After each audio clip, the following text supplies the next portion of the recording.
Halo, di belakang gua lagi ada mobil yang lagi gua kerjain. Nah, kita intip-intip dulu sedikit gimana molesnya, pengerjaannya gimana. Langsung aja kita ke dalam.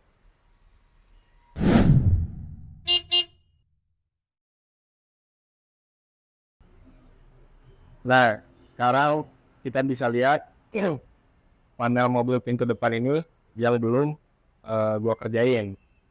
Nah, untuk yang panel belakang udah gua kerjain tapi belum beres. Nah, kalau kemarin kita bahas si fungsi lampu, nah fungsinya tuh di sini.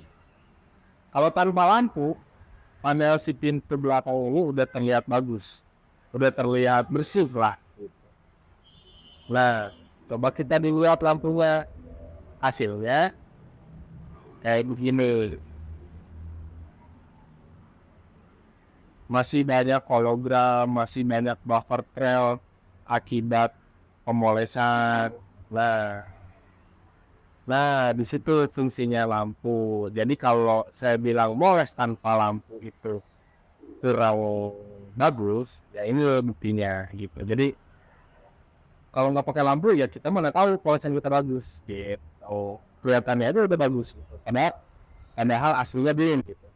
Kenapa sih harus disorot lampu? Soalnya ntar di jalan tuh di luar di saat kita pakai mobil ya kena sinar matahari sama bakal kayak gitu, muncul kolok, buffer trust segala macam. Kena lampu mobil orang lain sama kayak gitu. Kita kan nggak mau kelihatan mobil tuh bagus cuman di saat gelap doang kan. Terang itu harusnya makin bagus. Nah, gitu. Nah, sekarang gue bakal contohin di sini yang gue kerjain gimana sih cara moles pen correction yang apa ya? Yang proper lah menurut kita ya. Gue langsung aja.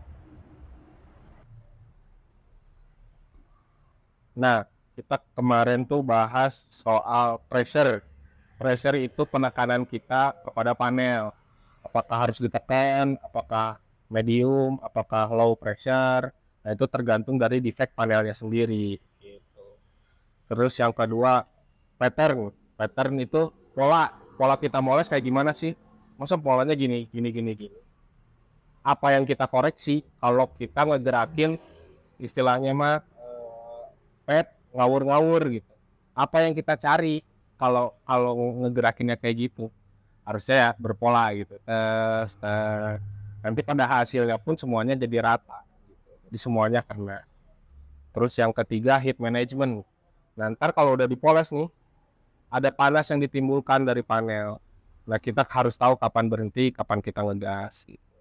Dan yang terakhir tuh handling gitu. Nah, usahakan sebisa mungkin panel sama pet tuh rata gitu. Jangan pas gerak ke sini jadi gini, gerak ke sini jadi gini. Jangan gerak ke sini ya gini. Ke atas ya gitu.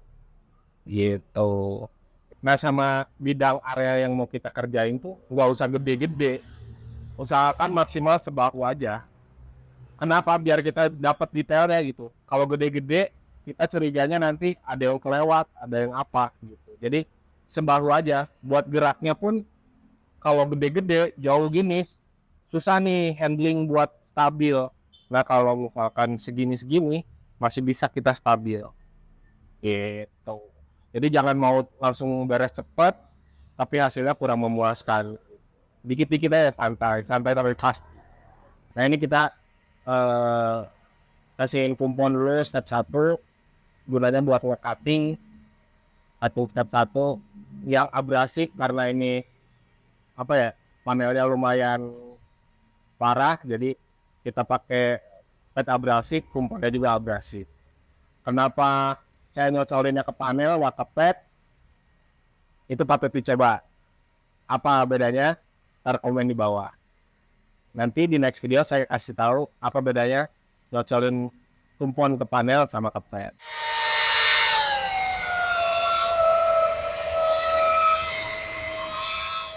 Nah, untuk pertama kita main cepat buat ngeratain si kumponnya aja dulu. Setelah rata, baru kita naikin RPM, baru kita main pelan sih, baru kita koreksi.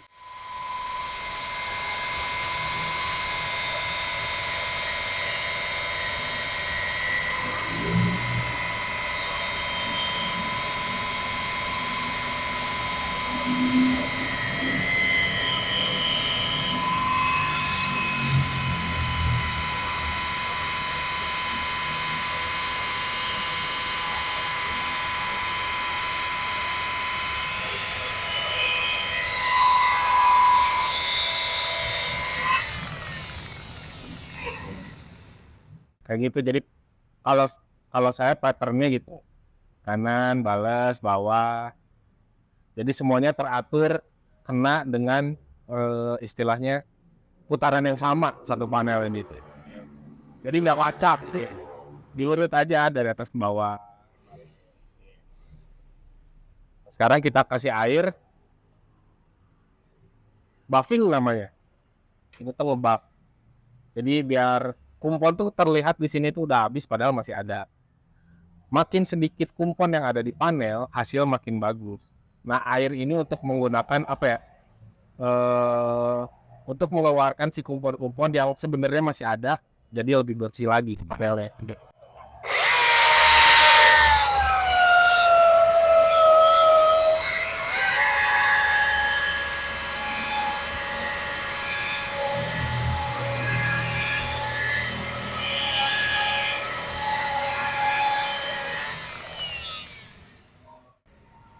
Nah, ini step 1 baru kita beresin step cutting.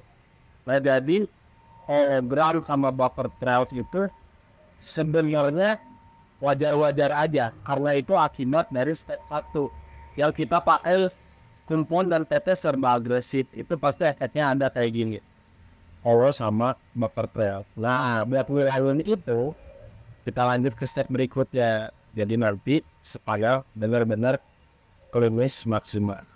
Let's go. Nah, karena masuk ke step berikutnya, kita udah nggak pakai nih step yang terlalu abrasif.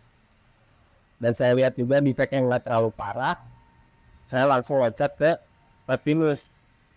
Di sini warnanya abu-abu, agak koper dikit lah. Ini lebih halus jauh daripada yang merah tadi.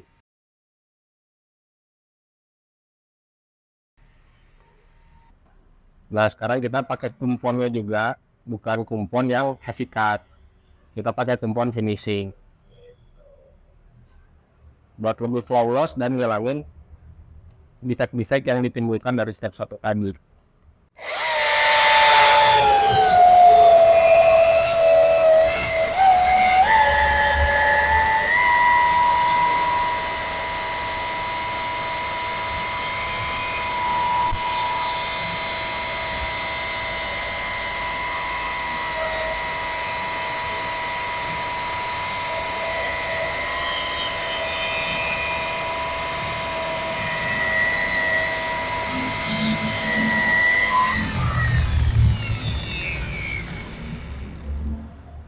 Selalu cek panasnya panel, jangan sampai lupa.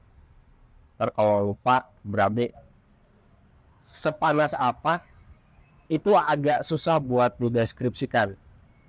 Itu menurut saya nanti kalian bisa gali sesuai dengan experience kalian di situ. Soalnya saya nggak bisa jelasin nih panasnya sepanas apa, kena api kah, enggak juga gitu. Tapi kalau udah sampai panasnya kayak kena api berarti itu udah pasti mau kriuk di sini gitu.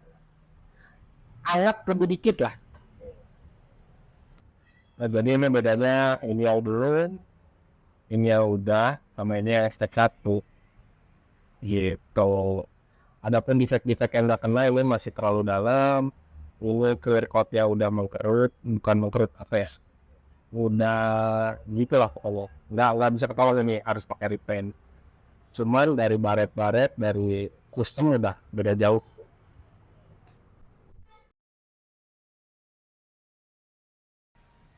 Oke, jadi gitu prosesnya. Pertama polishing itu pakai peta abrasi, kumponnya abrasi. Tapi tergantung dari panelnya juga. Kalau berat pakai abrasif. Terus jangan lupa kita beresin defect dari step 1 tersebut. Pakai step 2 atau langsung ke step 3 gitu. Oke. Jangan lupa like, komen, dan subscribe. Kalau ada komentar apa-apa lu bawa, boleh segala macam kita tampung, dari sebisa mungkin kita jawab. Ketemu lagi di next video.